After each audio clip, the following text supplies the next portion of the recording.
Yo, what is going on, guys? Welcome back to the Murdoch DeFi YouTube channel, and in today's video we're taking a look at a new play to earn game that is kind of blowing up right now.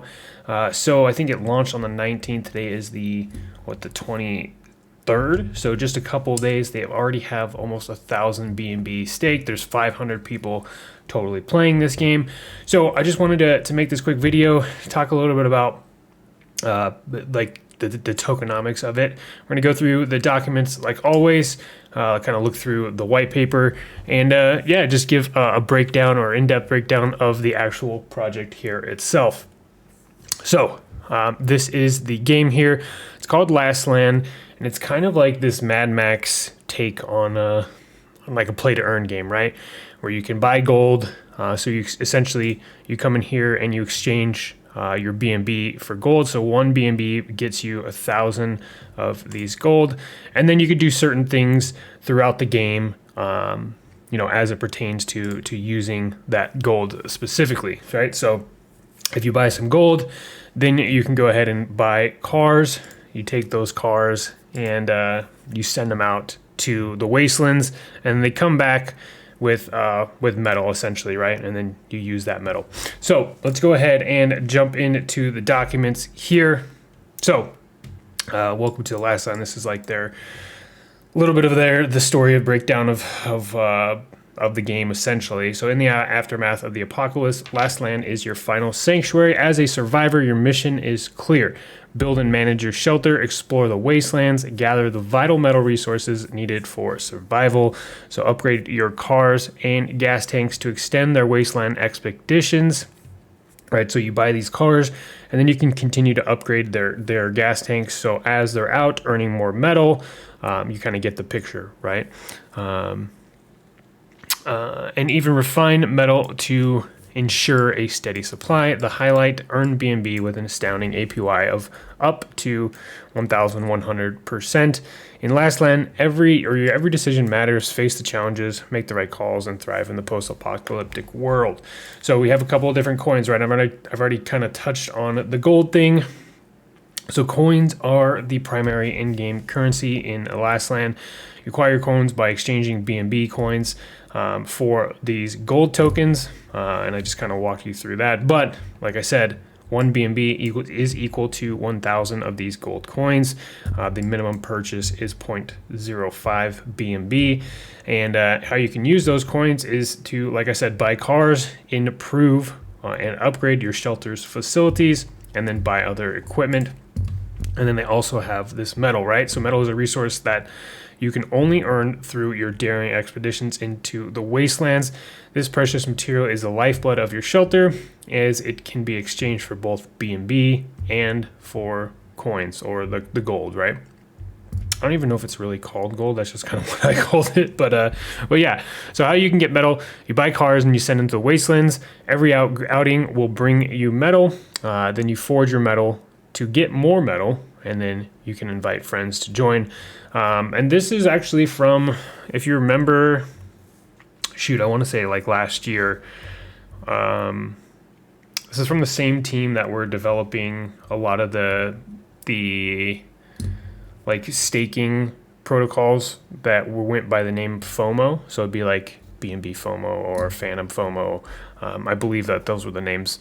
But this is the same team that is behind this. So they have a little bit of a track record. Now, obviously, a lot of those types of projects were Ponzi's, and I'm not saying that this is not a Ponzi. So just kind of take that into account. But usually, when we talk about those types of protocols, sure, they're risky, and essentially it's just a gamble at the end of the day, right? But I think with something like this, there's a couple of different options for people to stay in the game and do things a little bit differently than just staking, BNB and hoping to get a return on it, and hoping that the contract still has a balance in it by the time your lockup period is up, and you'll be able to essentially pull those coins out, right? So this is a little bit different, and there's a little bit more kind of R&D that goes into this, which is kind of cool, right? So talking about the garage where you get your cars. So in LastLand, your shelter consists of various rooms, each serving a unique purpose in your quest for survival and prosperity. One of the most important rooms in your shelter is your garage. So in your garage, you buy cars, You have the opportunity to purchase different types of cars that will aid you in your expeditions into the wasteland. Each car has its unique features, strength, and capabilities, making them valuable assets in your survival strategy, right? So there's definitely some strategy that goes into this, which is kind of unique and kind of cool in the grand scheme of things, right? Storing cars. Once you've acquired a car, the garage provides a secure space to store and manage your vehicle fleet. This ensures that your cars are readily available for your wasteland missions whenever you need them. Then we have the gate. So essentially, this is where you send your cars into the wastelands to go ahead and gather those metal resources. So players can choose a time to send cars into the wasteland between 1 and 8 hours. The duration your cars can spend in wasteland depends on the current level of gas tank, right? So each car has a different size gas tank, and that is going to essentially dictate how many hours that specific car can spend in the wastelands acquiring those precious metals, right? Players receive metal once expedition in the wasteland is over, and then once expedition is over, all acquired metal will be available in the claiming storage room. And then we have these gas tanks that we've already kind of hit on. So extending your wasteland expeditions, the primary function of the gas tank room is to upgrade your car's gas tanks. A higher level gas tank will ensure that your vehicles stay in the wastelands for more extended periods, gathering more metal resources with each expedition. And if we go here, like we can look at, this is going to cost more gold, right? And then also if we go to the garage, you can see, like, based on which car that you want, they all have different perks, right? So this is obviously going to be the cheaper. It produces 8 metal per hour. And as you go up, right, if you go all the way to the Marauder car, it's 500 gold. So half a BNB, right? But that provides 44 metal per day. So you're earning up 2.1% ROI per day if you were to buy this car. And then obviously you can go ahead and upgrade that guy's gas tank. So that way you can go into the wastelands for extended periods of time, if that makes sense. So initially your gas tank level is 1. Upgrading the gas tank from 1 to level 3 progressively extends the expedition duration, with the maximum being 8 hours at level 3. And that cost increasingly more coins, right? So essentially, I don't think that these guys have any kind of external revenue stream. So everybody is putting money into the game, and depending on how you play it, right, money is coming back into the game by using those coins to go ahead and upgrade, your gas tank and to buy things and use as an in-game currency. And we'll kind of see, based on how things go with this, if it's something that is sustainable or not. I do not know if they plan to create it or get a additional source of revenue that would essentially power the game. But as of right now, it looks like the only thing that is powering payouts is people inputting money or new people inputting money. So just something to keep in mind there. Then we have the storage room, which is a critical facility where all valuable metal resources earned by your cars during the wasteland expeditions are securely stored. Whenever your cars complete an expedition in the wastelands, all the metal resources they gather are automatically deposited into this storage room. This ensures that your money is safe, right? And then you can go to the forge. So forging metal, players have the option to deposit their earned metal resources. These deposits are securely stored within the forge, ready to be used to generate rewards. So earning daily rewards. Once you've deposited metal into the forge, your deposited metal begins to work for you. You earn a daily reward rate of 0.8% on the total amount of metal that you've staked. This means that your metal gradually grows over time, providing a passive source of income. So not only are you earning based on putting your car into the wastelands to earn metal that way, but essentially what it sounds like is you can kind of stake your metal to make more metal for you as well. So you are able to claim earned rewards from the forge at any time. You can unstake your deposited metal at any time, which is pretty cool. The unstaking process, it takes 24 hours. So just something to keep in mind there, right? Communication station.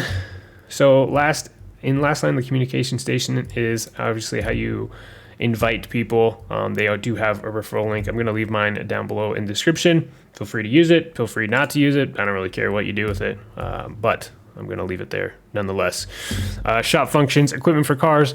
Within the shop room, players have the opportunity to browse and purchase a variety of equipment specifically designed for their cars. So you can buy body armor, car armor, wheel armor, and this all costs gold, but it all gives you benefits. So like the wheel armor gives you 0.9 productivity for all cars, which is cool.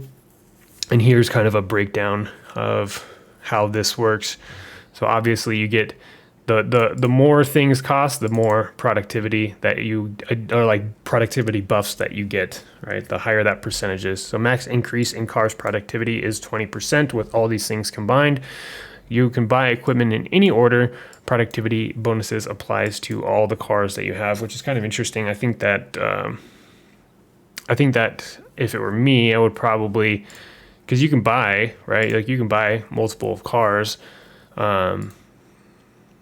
But if you're upgrading things, I mean, I would have probably not had that apply to all cars just to generate more revenue for the actual protocol here. But we'll see how it goes. So cars and APY. So it looks like you have a total of 7 different cars, and here is how much they cost, and here is their APY with the Death Wagon being 10,000 coins, so 10 BNB. And you get 2.5% daily with an APY of 912%, which is kind of crazy. And then you can upgrade those things and still and do all that kind of stuff too. So very, very interesting stuff coming from lastland.io.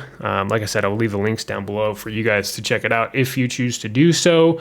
And you know, the market is responding really well. I think that Bitcoin is up. Shoot, it's over. I think it touched 31,000 last night, which is crazy. And it's nice to see, but hopefully this is marking something, some things that are coming in the future, hopefully up only, right? But yeah, we will see how Bitcoin does, how the market does, and lastly, how LastLand does in the future. They do have a couple of audits here too for you to be able to check out. Join their Telegram group. You can also view the contract directly on BSC scan. So you can see the amount of BNB that is currently in there. So 867 BNB, which, like I said, just as you know, for this type of project, and it just launching a couple of days ago, which is you know, crazy, and especially in this market. And I don't know if it's just because the market is kind of responding well right now, or what, but it looks like people are looking for places to put their money because this is kind of crazy in just the amount of a couple days, right? So let me know what you guys think down below in the comment section of today's video. Hopefully more projects start releasing so I can get back on the grind of making YouTube videos here for you guys. But other than that, thank you so much for tuning in to today's video, and we'll catch you on the next one.